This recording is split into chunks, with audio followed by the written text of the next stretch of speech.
এই মেয়ে, তোমাকে কিন্তু চাচি বলে আর ডাকবো না। আমরা ডিসাইড করেছি তোমাকে তোমার নাম ধরে ডাকবো, কারণ তুমি আমাদের বাসার নতুন বন্ধু। ওকে? বাই দ্য ওয়ে, তোমার নাম কি? সোহা। সোহা মামুনি, চলো তো আমাদের সাথে, তোমার জন্য সবাই ওয়েট করছে।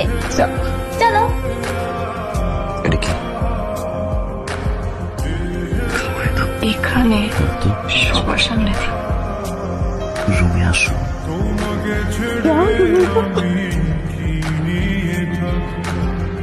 ভালোবেসে যাব যতদিন বাঁচব। হেসো না তুমি জেনে রাখো, বলে তো দিয়েছি আমি হৃদয়ে